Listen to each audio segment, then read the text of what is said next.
Welcome back, Sunshine Fam. And yes, I am continuing my journey through my ancestry in a series I call Who Am I?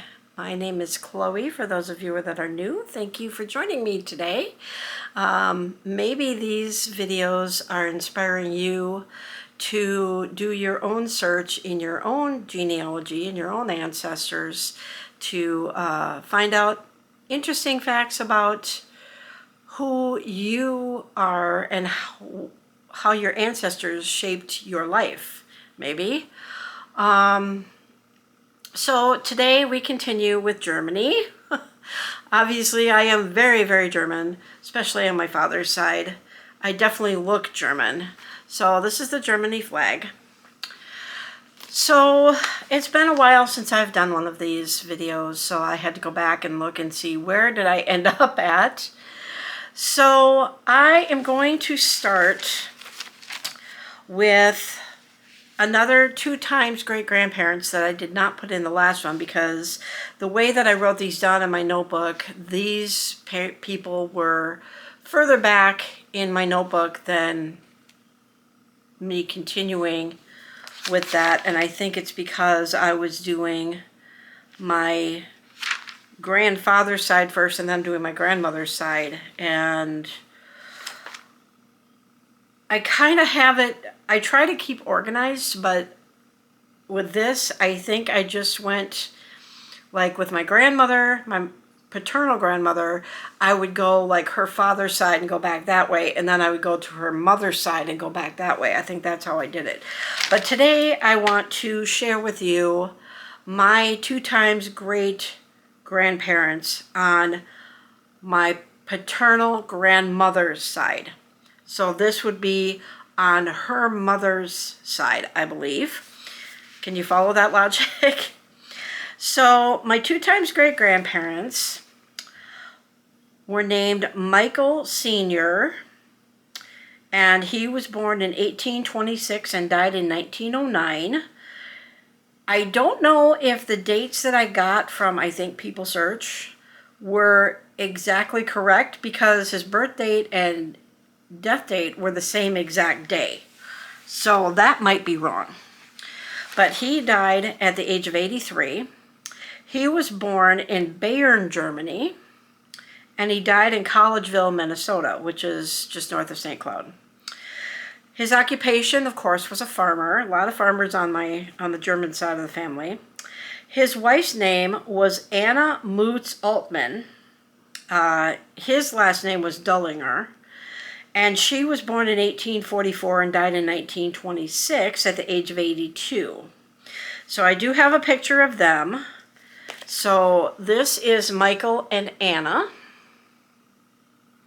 And this was taken around 1868. Again, you can see that they don't smile. And if you notice, he looks much older than she does. So, and that's obvious because if he was born in 1826 and she was born in 1844, that would make him her 20 times senior. So he was 20 years older than her. She was also born in Bayern, Germany, and also died in Collegeville, Minnesota. Don't have an occupation for her, but given the fact that it was in the 1800s, she probably didn't have an occupation, and given that he was a farmer, she was probably a farmer's wife. They were married on February 27th in 1867, and they had 5 children. Their names are Barbara, Michael Jr., Ludwig maybe, Franz Xavier, and Theresia, who I talked about in my last video, who was my great-grandmother, who is the oldest living relative that I can remember just a snapshot of. So those are my 2 times great-grandparents. So now I'm going to continue with,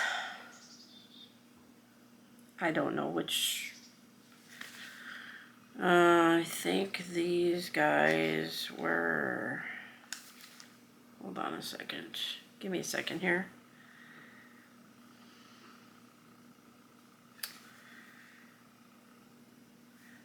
these folks were my grandmother's father's side.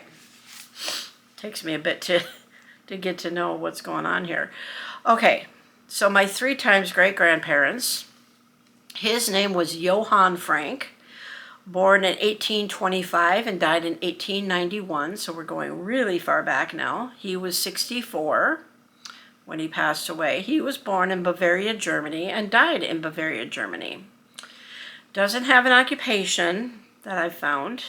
His wife's name was Anna Marguerite Harber, and she was born in 1825 and died in 1893 at the age of 66. So they were both born the same year, according to my research. She was also born in Bavaria, Germany, but I don't have a death location or an occupation for her either. They likely were farmers in Germany. Don't have a marriage date for them, a wedding date, but I do show their children, and they also had 5 children. Their names were Katerina, Josepha, Michael Sr., John, and Magdalena.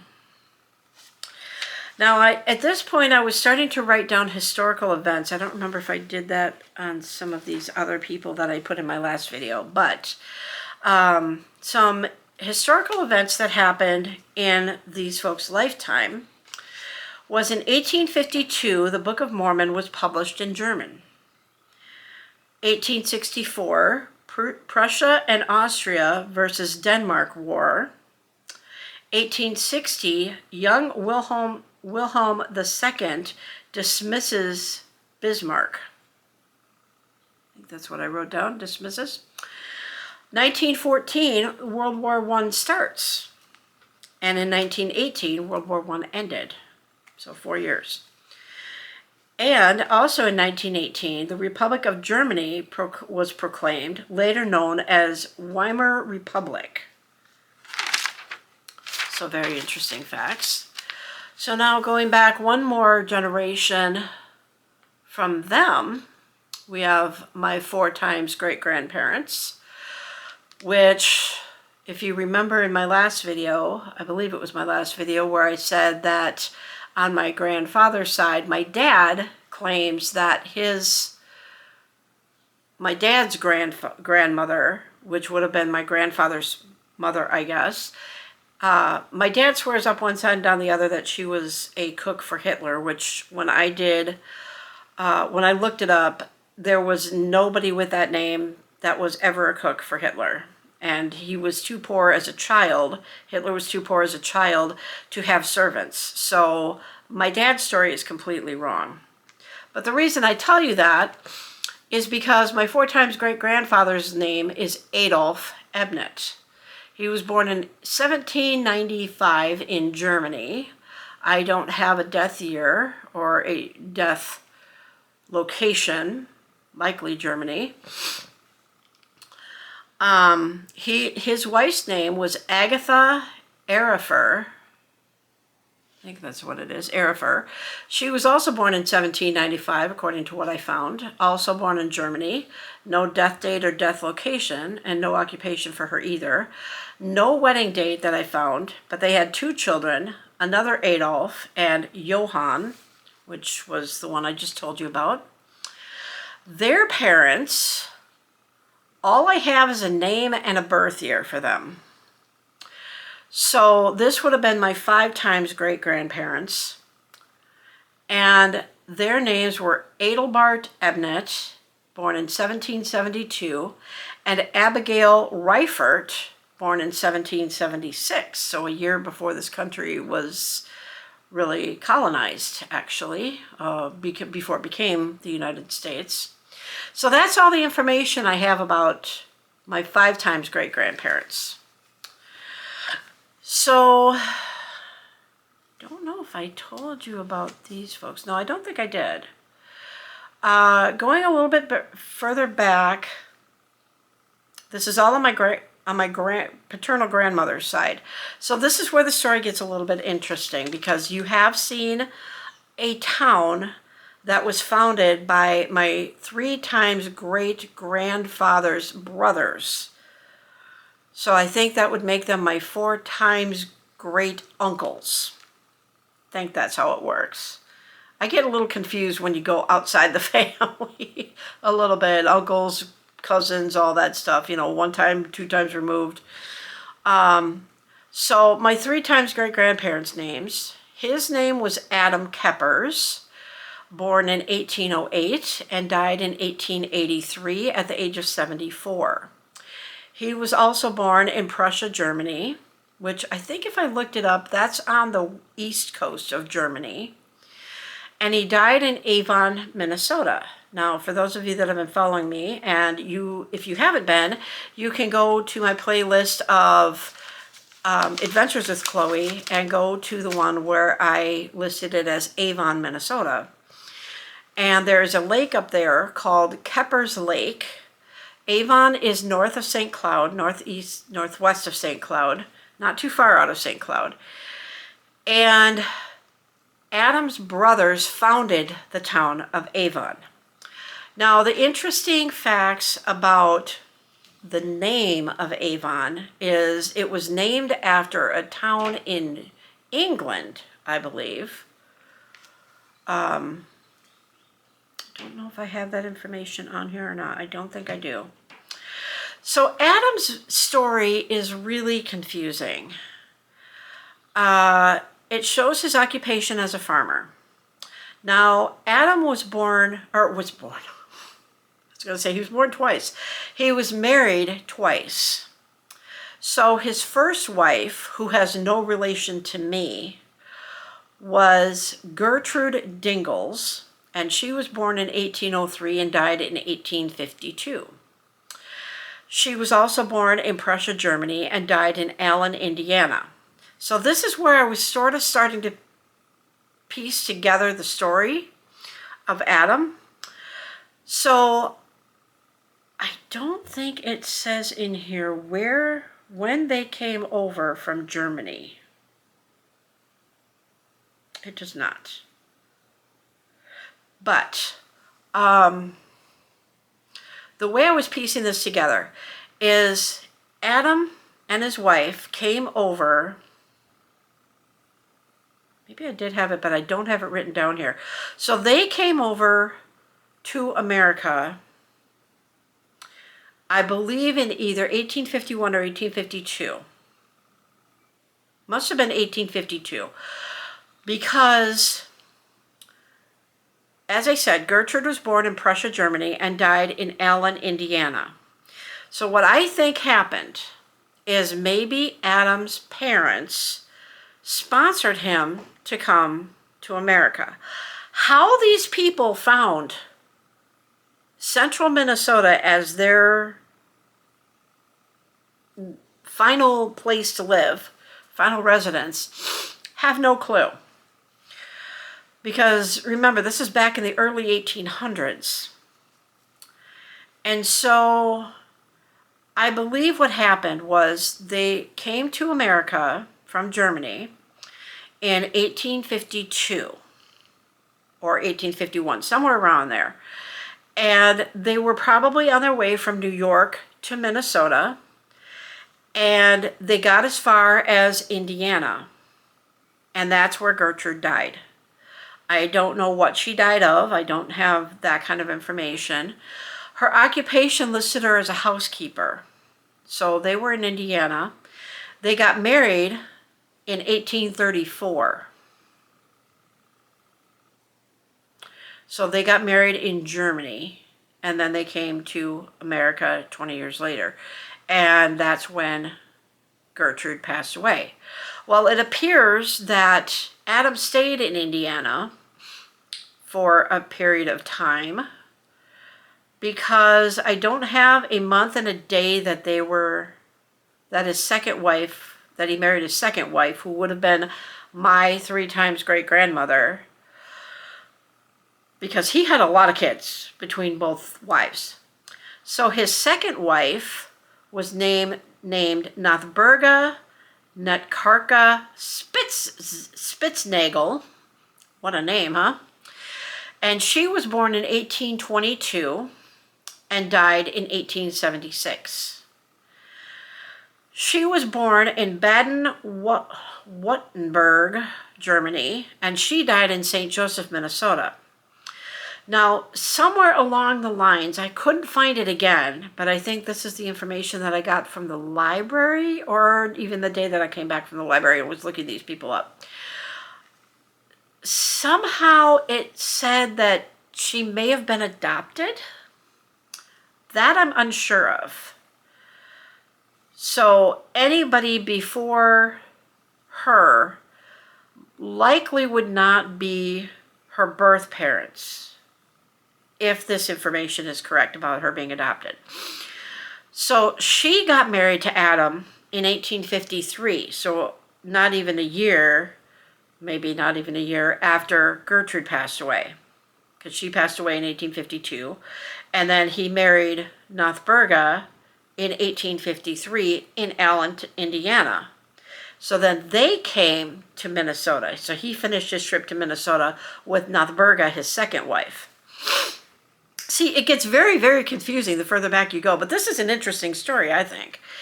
So the children that he had with Gertrude, this one was a little confusing until I went a little bit further back after I had made this page up.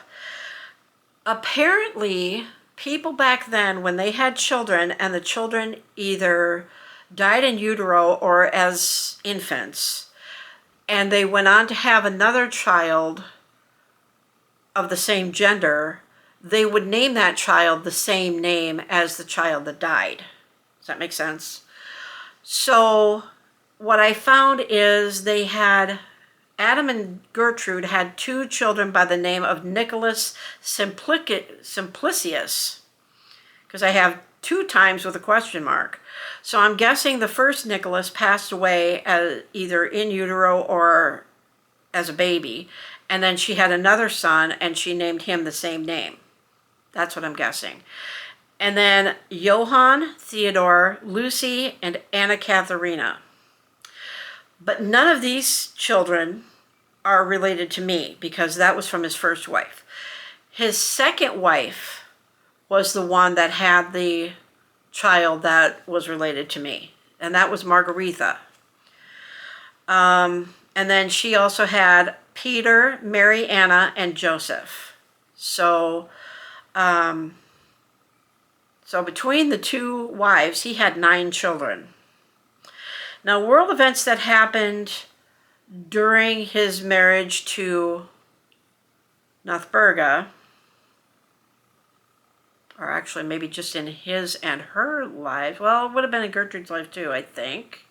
Some of it would have been in Gertrude's life. Some of it is the same as the one I just told you about. So 1812 was the War of 1812, which was the U.S. versus the U.K. 1813, Germans defeat Napoleon. 1830, the Second Great Awakening, which was, and also the Oregon Trail. I didn't do a lot of deep dives into these world events. Again, 1852, the Book of Mormon was published in German. 1863, the Emancipation Declaration, so that happened after Gertrude passed away. 1866, the first Civil Rights Act. And in 1873, the historical boundaries were set in Stearns, Minnesota. So why would that be important? Because he ended up living in Avon, or living and dying in Avon, Minnesota. Although he's not buried in Avon, he's actually buried in a town, like maybe the next town over, called Holdingford. And I'll go back one more here, and then maybe I'll jump to my grandmother's side. So again, I can't say for sure if Nothburga was adopted. These people would not be my blood relatives. So keep that in mind. So these would be Nothburga's parents. And her dad's name was Adam, born in 1791. So now we're going way back. and died in 1848. At least that's when he was buried. That's when I couldn't get an actual death date, but I have a month and a year, or a month and a day of when he was buried. But he died in 1848. He was born in Baden, Germany. I think I'm pronouncing that right. And he died in Germany. No occupation. Her mother's name was also Nothburga Reiger, born in 1800 and died in 1865. So she would have been 65 when she died. No birth or death location, but those two got married in 1824. No occupation for her. They had a lot of kids. So their children were Nothburga, who was Adam's second wife, Fidel, Frederick, Maria Anna, Teresia, another one of those, Magdalena, Elisabetha, two children by the name of Urban. So again, maybe died in utero or died as an infant and then went on to have another one. I don't know if that's male or female. Sounds male to me, but I guess they had unusual names back then too. And Johann Nepomuk. I don't know if that's a middle name or a last name. I don't remember what that one was. So that's my 4 times great-grandparents. So in my next video, I will go back to 5, 6, and 7 times great-grandparents on my grandmother's side. And so going to the Dullinger side, I already told you about Michael and Anna. So we'll go back to 3 times great-grandparents on both sides. So this would be Anna's parents. So it was Anna Moots Altman. So her father's name was Franz Xavier Moots, born in March of 1876, born in Bavaria, Germany. I don't have a death location or an occupation for him. And he was married to Teresia Altman. So maybe back then they took the father and mother's name and hyphenated it. Don't know. She was born in Bavaria, Germany. No death location, no occupation, but the only child I could find was Anna. So, like I said, the further back I go, the shorter my videos are going to be until I can get more information. And then Michael's parents, my 3 times great-grandparents on the Dullinger side, his father's name was Andreas, born in 1872.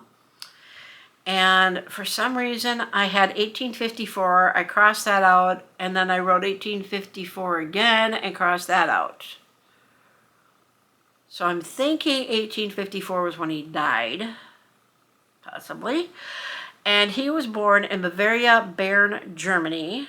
No death location or occupation for him. His wife's name was also Teresia Rausch, born in Prussia, Germany. And no death location, no occupation, no date of marriage, their wedding. And the only child I found for them was Michael Sr. I'm sure they had more kids, but I couldn't find any more information about that. So since I think I went back to 4 times great-grandparents on the grandma side, now we're going to go 4 times great-grandparents on the father's side. So this is the Moots side.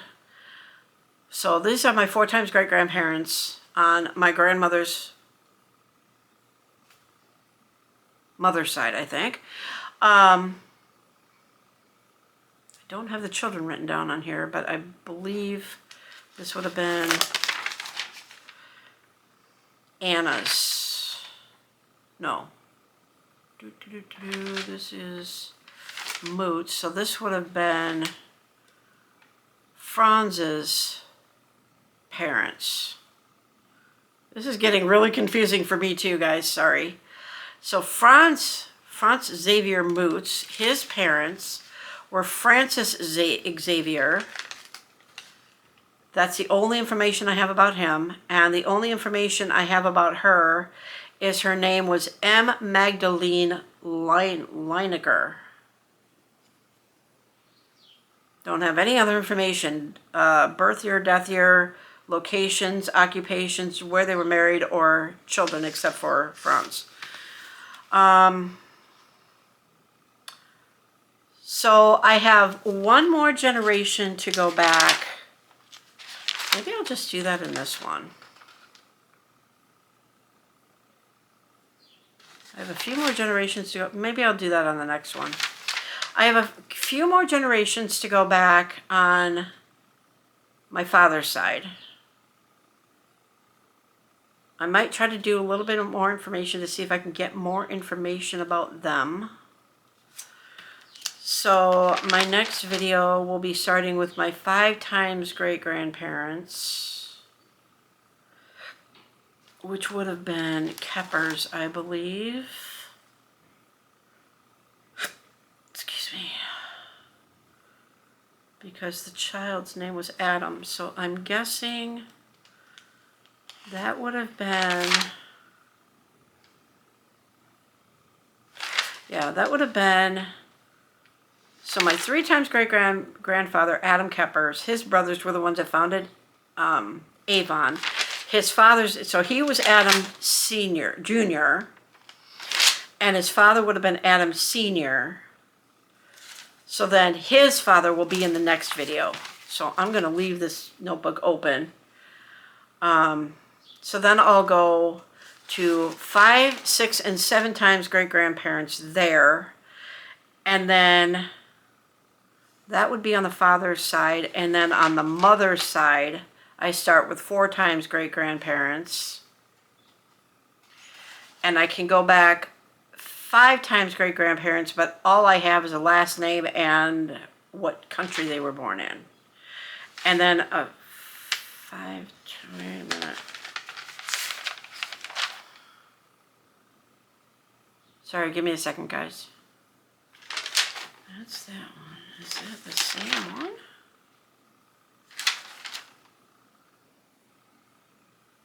That would have been the father of this one. Interesting. Another junior and senior on this one. Yeah, because I think at one point I was able to go back to the 1600s for a birth. And that would have been on my grandparents' side. But where, I don't see the year of 1600 in here, but I could have sworn that I had written down at one point a birth year of 1600, like the late 1600s. But I don't, oh, right here, 7 times great-grandparents. Yeah, late 1600s on that one. So that'll be in the next video. So that's when I was really freaking out, because then I was going back through People Search and I kept digging way down in the rabbit hole, and it brought me back to my 7 times great-grandparents that were born in the mid to late 1600s. So, of course, I don't have a lot of information about these people, because this information would all be over in Germany, I'm sure. So, that's today's video for you.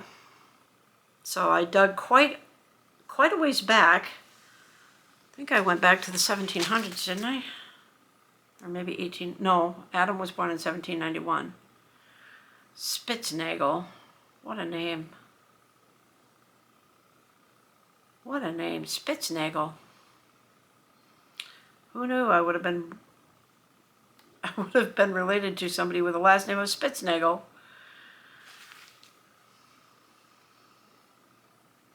But the next one is going to be very interesting, because some of my way back great-grandparents had a name of somebody that I use in my videos quite a bit. Not the same person, obviously, but it's getting interesting, folks. So thank you for joining me today. The story that I was going to tell you in my last video that I forgot about, I remembered late last night. So I have this has nothing to do with my family tree, by the way, but in some of my previous videos, I had mentioned about the most expensive house in Minnesota being not too far from where I live. And I told you the address of 2770. I may have said 2270, but I was wrong. It's 2770 Gale Road in Wayzata, Minnesota. This house, it took $84 million for them to build the house. They are selling it currently for somewhere between $50 to $55 million. And just to give you a little recap, if you haven't seen that video, the house itself is almost 29,000 square feet, has 8 bedrooms, 18 bathrooms. It has 650 feet of shoreline on Lake Minnetonka, has several wine cellars, has walk-in showers in all the bathrooms, has several kitchens, has what they call a wine cellar, which I call a man cave because it's literally underneath the house. They have remote controls to open the patio doors to the backyard, an Olympic-sized swimming pool outside. Probably could have put it inside if they wanted to. They have a 2-lane bowling alley in this house. They have a 10-seat theater in this house, 84-inch screen TVs. The one in the master bedroom comes up out of the floor. 16-car garage, a putting green in the front yard, a waterfall that as you're walking towards the front door, you're looking at the waterfall as you're looking towards the street. So why am I telling you about this house? Because on Sunday, a week ago today, I decided to take a little excursion. Don't worry, obviously I didn't get arrested, but I drove by the location of this house. Yeah, so from my short little car, I did not get out of my car. There are 2 gates to get into this house. One is by the road, and the other one is up the driveway a little bit, and then there's 2 guest houses at that gate. And you go through that gate, which goes into where the house is located. Now, I believe that this house must sit down in a hill area, like in a little bit of a hole. Well, a little bit of a hole, yeah, 29,000 square feet. It's built on 8 acres of land. So you have to go over like a stone bridge that goes over a little pond. With a fountain in the pond. But from my vantage point of this house, I could see the roofs and just barely the top of the guest houses. And I could see about that much of the roof of the actual house. So I couldn't see the whole house. I could probably see about that much of the house and about that much of the roof. So I didn't get really to see the grand scale of the house, but I did get to see quite a bit of the guest houses. The street that this house sits on is very narrow. It's almost like a 1-lane road. And at the front gate, there is a sign that does not show up if you were to look up the address and then look at images of the house, or go to Google Maps and type in the house name or the house address, and go to the image of the front of the house, you won't see the sign in that picture that was taken from the Google Map car vehicle that drives around to take pictures of the areas. But there is a sign, very large sign right outside the gate, that says no trespassing, security cameras in use. So I wasn't about to turn into the driveway area and try to turn around. I actually drove past the house the first time because I had the wrong address written in. I thought it was 2270, but it was 2770. But it was just cool being right in front of where this massive house is.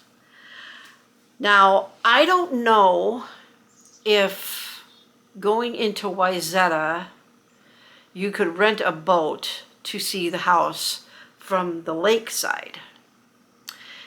If I could this summer, that would be a video in and of itself. I'm not going to guarantee that I will be able to do an Adventures with Chloe video at this house because it would probably be like 10 minutes long, if that long, of just the house. I mean, I might, if I'm able to do this, to rent a boat and drive over from the lake and show you more of the back side of the house. I'm sure you can see more of it from the lake side because that part sits up on the hill. But how cool would it be to go on the lake and see this house from the lake? This massive house from the lake. That would be freaking awesome. Any takers want to go with me that live here in the Twin Cities? That would be amazing to see that. The house itself is like 3 stories, but I don't know if they consider, I think they consider the main level the first level and then you go up 2 stories from there, or if the main level is the second level and the basement is considered the first level. That might be what it is. But there is a video. If you type in YouTube, if you type in the search bar 2770 Gale Road, there are 2 videos that this Turkish guy did of the house. I know I told you about that in one of my videos, where you can actually see most of inside the house and around the grounds. This guy was so fascinated with the lake views that it shows a lot of, it does show quite a bit of the house itself, but it shows a lot of views from the lake, from the back of the house looking at the lake. So, and of course he does sell some of his products like candles in the video as well. But he takes you through most of the house, good deal of the house. There are rooms that are hidden behind walls that that if you were just looking through the house, you would not know that there was another room behind a wall, like almost its own wing. So when you walk in the front door, the house is sprawled long ways. So you got your left side wing and you got your right side wing. And there's a grand piano on the second floor. And then behind another wall on, I think it's the second floor. I could be wrong. It might be the third floor.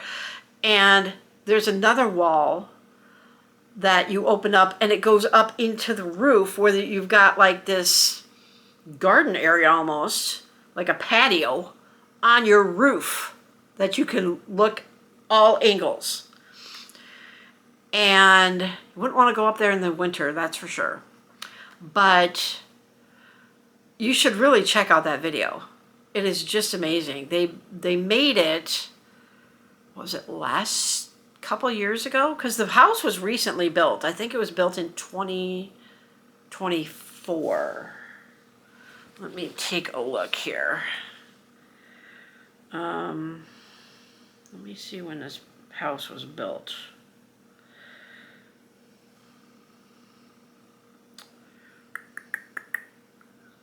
Yeah, if you go to Zillow, you can see the size of this freaking house.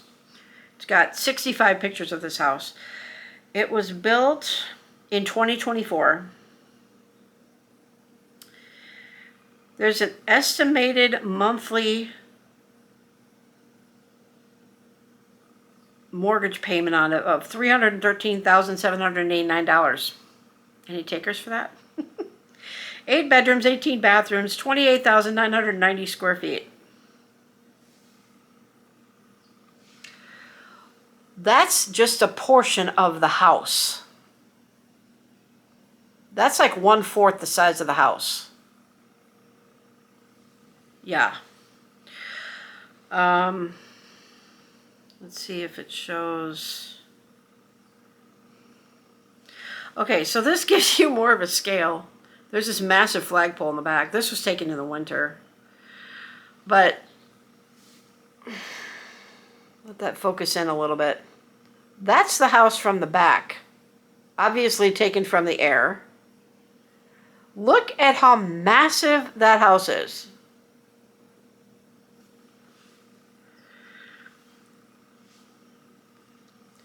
So if I go to Google Maps and type in the address, I think I even have it in here. I do, because I had to use Google Maps to get to the house. So what it shows on Google Maps, oh wait, does it show the sign in that picture? Maybe not. Okay. I can't just get a little bit in front of the gate here. But this is kind of what I saw from my car. That's the first gate. Now on the left side of that picture, that's where the sign is now. It doesn't show it in this picture, but it's a massive sign. So on the same side that the mailbox is on. Maybe that's the right side of the picture. No, that's the left side of the picture. So you can kind of see, if I go a little bit to the other side here. So if you go, I can't get exactly right in front of the gate, but that's a little bit off to the side. If you see that kind of bluish thing in the background, I think that's the actual roof of the house. Way in the background there. I couldn't even see that much of the roof.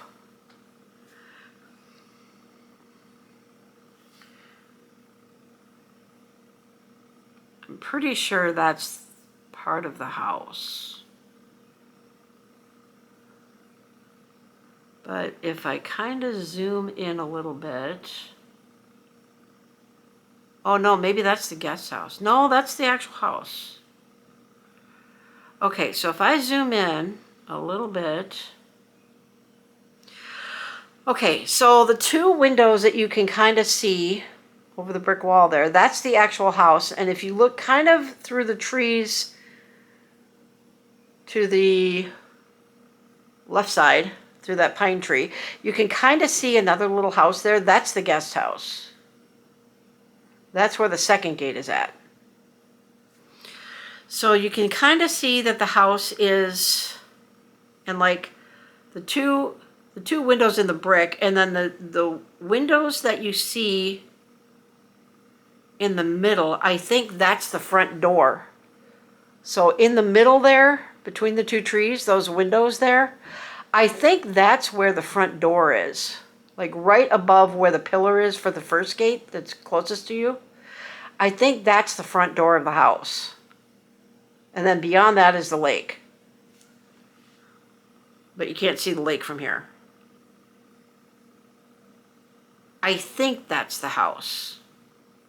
That might be the guest house, actually. I'm not sure. But yeah.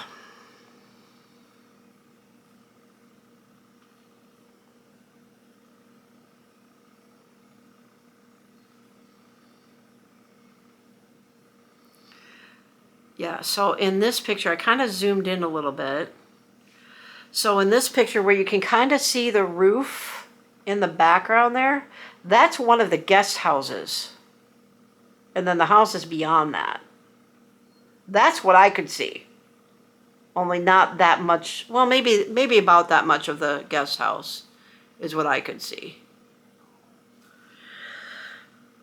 So absolutely massive.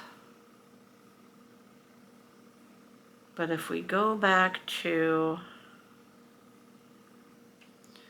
I want to kind of show you, I know this is going way off topic of what this video is supposed to be about, but I wanted to kind of show you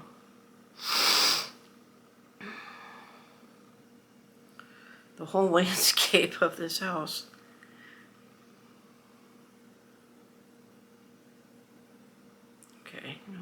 do it that way.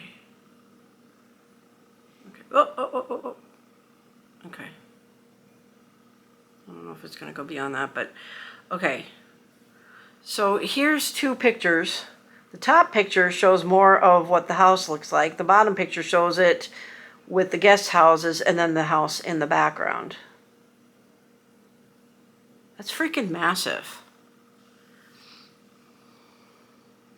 And then here's that stone bridge I was telling you about that goes over a pond. These obviously were taken in the winter.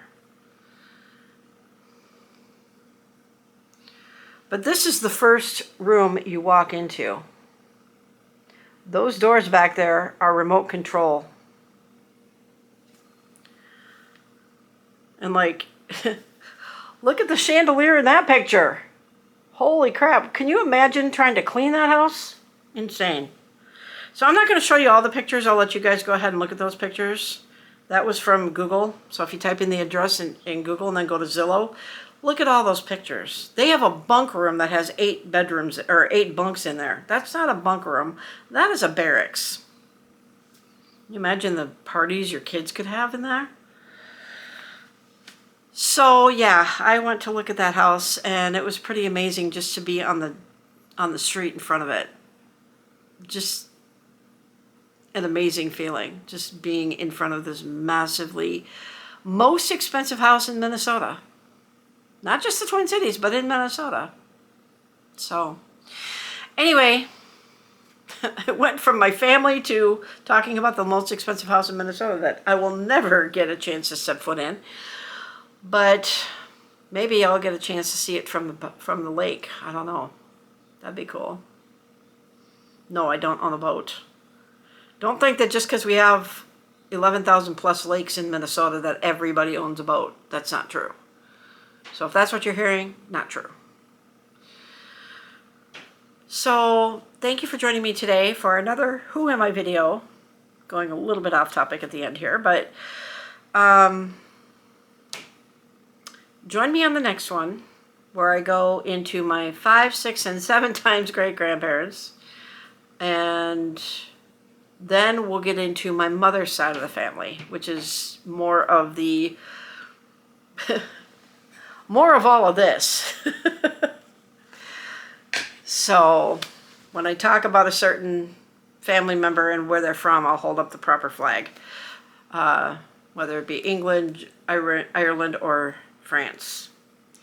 And just so you guys know, I never did hear back from that Ellie in my video where I talked about the differences between the governments of England and the government of America, which there are some similarities. So I guess she's done with me because I kind of called her out. So anyway, hope you guys have a wonderful day. It is Easter today. Sea Dog did take me out for brunch this morning and then took me to go grocery shopping. So for the rest of the day, I'm just going to watch Artemis. And they are now way past 200,000 miles from the Earth. Less than 100,000 miles to the moon. Tomorrow is when today they get into the gravitational pull of the moon, and tomorrow is when they get jettisoned behind the moon and then come around again. And then they will be back on Earth. The splashdown is scheduled for the 10th, which I am off that day, so I'm really looking forward to seeing that. That's really cool. So again, you can go to YouTube and watch the coverage 24/7 on any number of news websites. It doesn't always have sound with it. So if you happen to pull it up and there's no sound, there's nothing wrong with your sound. There will be sound that comes on every once in a while. There's a woman that comes in and does commentary of what you're looking at, what the astronauts have done, what they're going to be doing, what's coming up in the next day or so, the timeline and all that. You'll hear Houston and the spacecraft talking to each other. Once in a while they'll do like an interview with a couple of the news stations down here, which it's amazing how clear the pictures are. There is a 4-second delay from when the news people ask the question to when they answer it because of the distance, obviously. So pretty cool to watch that if you're interested in space. So anyway, we'll talk to you guys on the next one. Have a sunny day. Bye.